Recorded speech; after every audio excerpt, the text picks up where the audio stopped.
What's that you say? You wanted a bonus show today of my recent appearance on The Portal, Brian Smith's new show, talking NIL in The Portal about whether Dakorien Moore and Naeem Offord start for the Ducks? Well, you're in luck.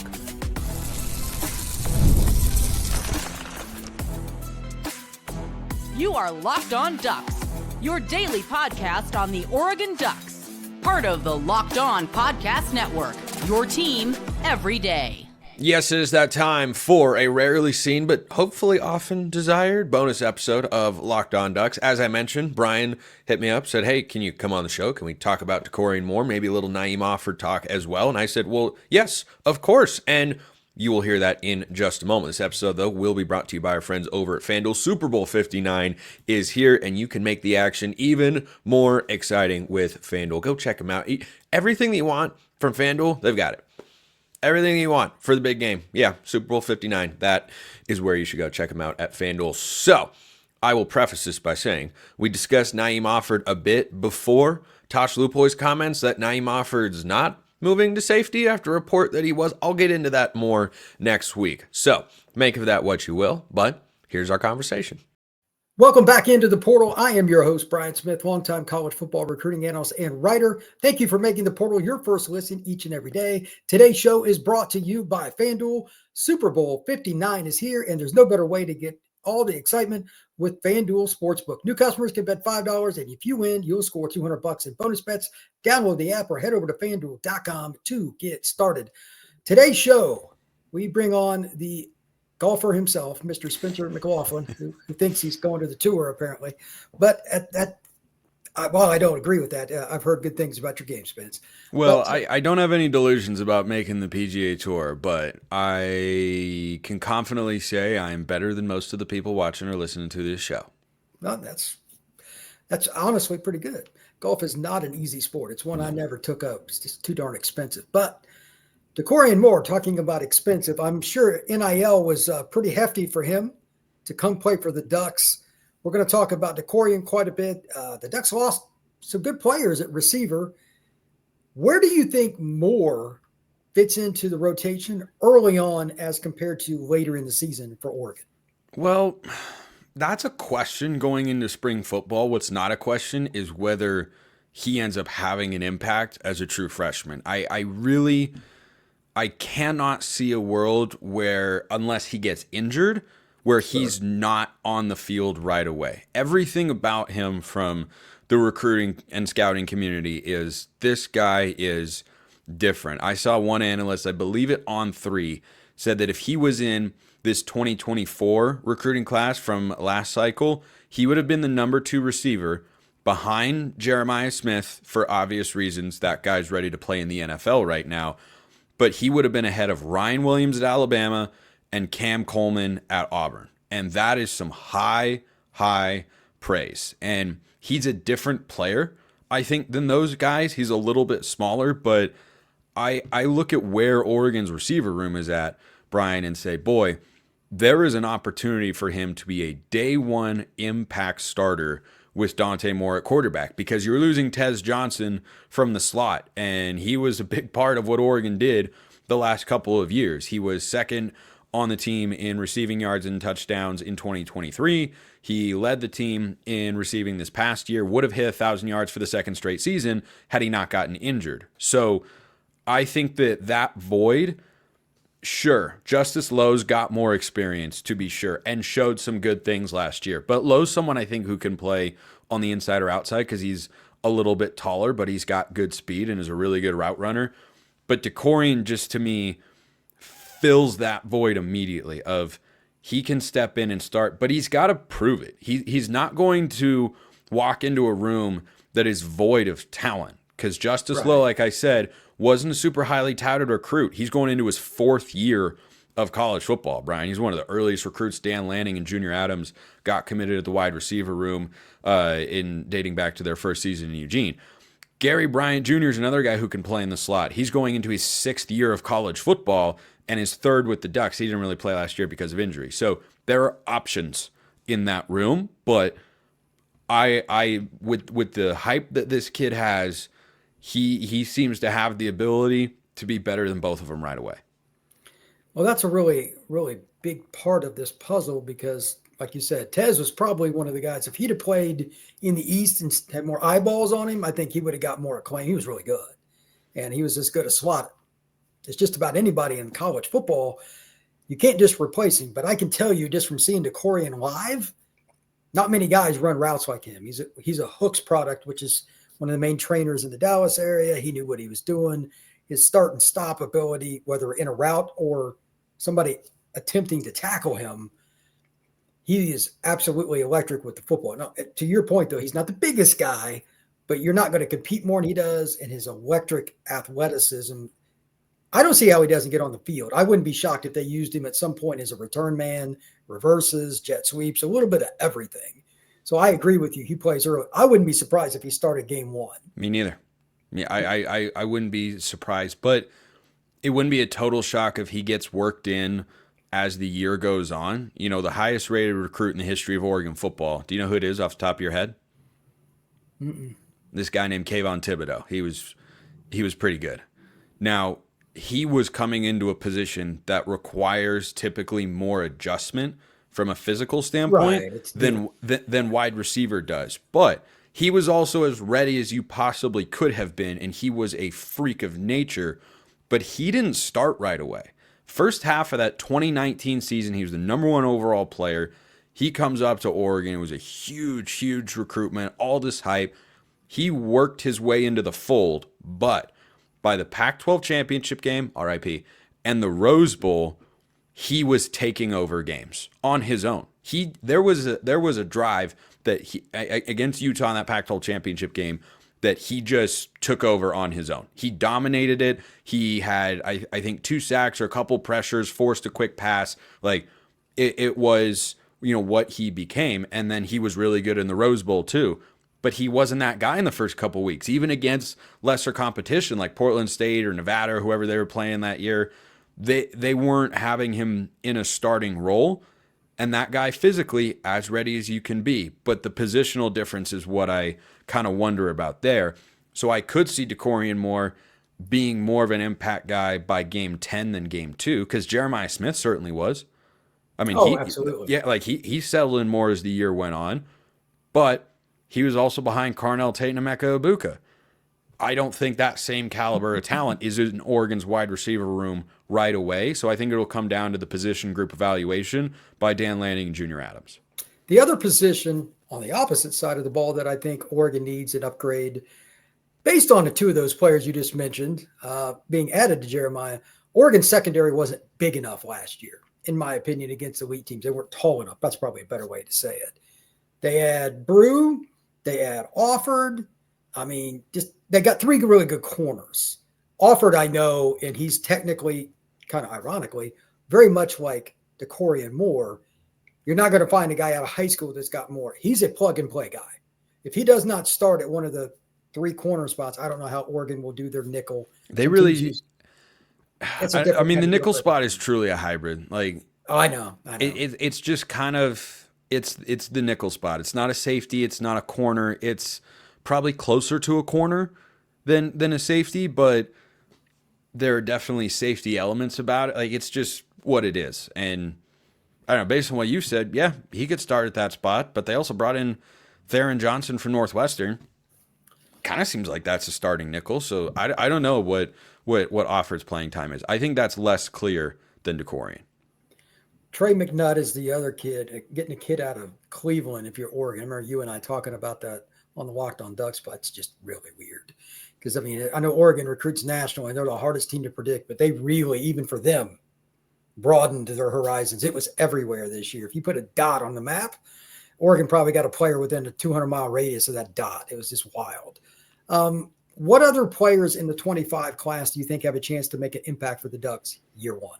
Well, there's been some, I'll say, light discussion about a guy like Zaire Addison trying to make a push to start at offensive tackle, and I know you're bullish on him, Brian. I know I'm biased, but yeah. Yeah, I think that is a challenging proposition for two reasons. Offensive lineman in the Big Ten, man. That's hard. Yeah, that was the first point. Is positionally, the number Josh Connerly is about to be a first round pick in the NFL draft. He was a 5-star recruit. I believe he was the number 1 offensive tackle in his class, or he's certainly one of the top 2 or 3. He didn't start. He played as a true freshman. He had a role. He was the jumbo tackle when Oregon would go 13 or 14 personnel. But 13 personnel. I don't think they had a 14 package. They'd go 13 personnel with an extra offensive lineman, no receivers on the field. Lanning's done it since he got to Oregon. That is a legitimate, part of the Ducks offense. But Connerly stepping in and having that role as the extra lineman was really telling for what he was going to be. But he still didn't start. And then as a sophomore, he started. And as a junior, he started and got a whole heck of a lot better. So I think Offord and Moore are the 2 most likely true freshmen to start. Maybe you get a Brandon Finney in there as well, who also from kind of a random place back east in Maryland or Pennsylvania, somewhere up in the northeast part of the country. Penn State was after him. One of Oregon's starting corner spots, maybe 2 of them are wide open. Like one of them could be filled by Jalil Florence coming back. Is he 100%? Is he the same guy he was? He was injured most of this past year. So I don't know. But the only for sure starting defensive back next year, I think, is Dylan Thieneman, the transfer from Purdue. Yeah, I think, that's a lock. Of the 5 defensive back spots who were starters for Oregon, and they played, 6 or 7 pretty regularly this past year. They're losing their top 6 defensive backs who all had a significant impact. There is one spot that I can say with 100% certainty this guy's going to be the starter, and that's Thieneman. Other than that, you can tell me Trey McNutt starts, I believe you. Offord, I believe you. Finney, I believe you. Dorian Brew, I believe you. I just keep going down the list. There are a lot of options in there. I think spring football in the secondary for Oregon is going to be really, really interesting to follow. All right, when we come back, we're going to talk a little bit more about the portal. What do the Ducks need to do to get better? That is next here on the portal. Super Bowl 59 is here. 1 game, 2 teams, endless possibilities, and there's no better way to make every play more exciting than with FanDuel Sportsbook. Whether it's predicting the first touchdown, calling the MVP, or even betting on the coin toss, FanDuel makes it easy to get in on the action. Live betting all game long, you can adjust your bets as the game unfolds and feel the thrill from kickoff to the final whistle. Live betting features allow you to stay involved no matter what happens on the field, and the app is super easy to navigate. Plus, knowing that you can place a $5 bet and potentially win $200 in bonus bets for the Super Bowl, that's the icing on the cake. Download the app or head over to FanDuel.com to get started. Bet $5, and if you win, you'll score $200 in bonus bets. That's FanDuel.com. Bet with FanDuel, official partner of Super Bowl 59. Do the Ducks need, Spencer, to add anything else from the portal? There's a 10-day window for those that don't know after spring ball. Well, I wouldn't say need. Could add to one of 2 spots. But I wanted to go back to your question before, just a moment, about true freshmen. One guy I'll throw at you, Vander Plug, tight end. That's a position that I think you see true freshmen play a lot. Oregon has seen true freshmen play a lot. I mean, in 21, and you had Terrence Ferguson playing a bunch. You had Maliki Monteval played as a true freshman. Kenyon Sadiq played as a true freshman. Roger Saliapaga saw the field a bit this past season. Saliapaga got injured, or else he's probably Oregon's number 2 tight end going into next year. He still could be, but he has to come back and be fully healthy in that. Or he'd probably be the number 3 because they brought in Jamari Johnson from Louisville. But I could see Plug having a role. Just from a positional standpoint, I think there's more of an opportunity there. For the transfer portal, linebacker is the spot that I look at and wonder if they want to bring in a veteran. Because right now, your top 2 guys are Bryce Betcher and Devin Jackson, who are both on the team this past season, had big roles. Betcher was Oregon's best linebacker. PFF said that. I think everybody's eye test said that. He was Oregon's leading tackler. He's going to come back and start, and Devin Jackson will be there as well going into his 4th year. And I think those guys are really solid. I'd like to see him take a step forward, particularly in pass coverage. But overall, I feel solid about that room. After that, there's talent, but there's no experience anywhere. And Oregon has used 4 linebackers regularly the last couple of years. So you're going to be calling on either a redshirt sophomore in Jerry Mixon, who'd probably be at the top of the depth chart there, and then a bunch of redshirt freshmen from the 23 class, 24, sorry, with Braden Platt and Kamar Mathudi and Dylan Williams. Those were all Those 4-star. Really good players. Yeah, the really promising players. Are they ready to go and be major contributors in their second year? That's a question. Now, if the answer is at least one of them is, Oregon probably is done in the portal.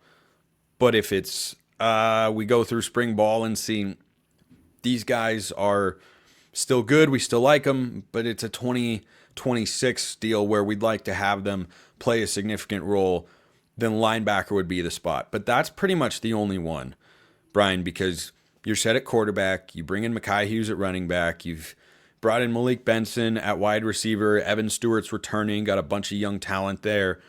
Secondary, I guess at safety, if they don't like any of the guys, if they don't want to start a true freshman and they don't feel good about the safeties from their past cycles, guys like Aaron Flowers or Peyton Woodyard, then okay, safety could be a position. But it feels like Oregon has recruited so many secondary guys with a bunch of talent. I can see a world where they feel like a transfer is better, is more capable of producing next year. I just got to imagine that at least a couple of those guys are ready to step up and be legitimate contributors this fall. Well, I'll get you out of here on this. Based on what you just said, my only question is, do you think they have enough experience? You got Thieneman in the secondary. I mean, that's a talented player. I know Purdue sucked, but they did use him very well last year. Is there enough experience back there that they're going to feel good, A, with the chemistry, and B, with the leadership when they're playing an upper echelon team? Do you think that's something that might make them think, you know what, maybe even if it's not like a dude, somebody that was a good player at Cal, or I don't know where it was at least do you think they'll bring in another rotational guy, maybe, if nothing else? Because I don't know how many scholarships they have to play with either, and that's your boat. Well, but the rosters are also expanding, so they probably would have plenty of options. Plus, they could encourage guys to transfer and say, "Hey, we're not going to play you here." That's a thing. It is what it is. Yeah. That's the thing. Everybody does that. Like, you're not going to play this season. If you're okay with that, fine. But if you're not okay with that, then we'd encourage you to, the EA College Football 25 feature, encourage transfer. Which is a real thing in the game for those who don't know. But I can see that. I don't know about in the secondary. This past year, they played 2 safeties almost exclusively. They did not rotate. A lot of reps. They did not rotate those guys. Tysheem Johnson, Kobe Savage both logged over, I think they were both over 800 snaps. They both had at least 750 this past year, at least 700. But, they were very heavy. Now, at the corner position, it was a little different. They had Jabbar Muhammad, they had Nico Reed, they had Brandon Johnson at nickel, but Dante Manning was a corner that came off the bench and was regularly on the field, or first guy off the bench. And they didn't really use a lot of other options that they had. Guys like Cam Alexander or Sione Laulea, who could also be Laulea, that could be a player in this year's secondary. But I don't know that that's just how they look at that position room. They brought in a semi-depth piece of sorts, Connor Soley at linebacker, a couple cycles ago. He was a special teams guy at Arizona State. He really just became a special teams guy at Oregon. I could have seen him I could have talked myself into, he'll play 10 to 15 snaps a game when it's still on the line. He didn't. So I don't know that they bring in a lot of transfers that they view defensively as depth or rotation pieces. Offensively, we have seen that. Couple offensive linemen they have brought in haven't had big roles until this guy goes down, or you have to shuffle this around with the offensive line or whatnot. Or wide receiver is another one where a couple guys have come in. Like a couple cycles ago, they brought in Caleb Chapman from Texas A&M. Never ended up having a role. Barely even saw the field, and he was just someone I think they brought in as an insurance policy depth piece or what have you. So I don't think they go to the portal, but if they did, linebacker would be the top spot. That would be the most logical one anyway, unless just an absolute dude becomes available at another position.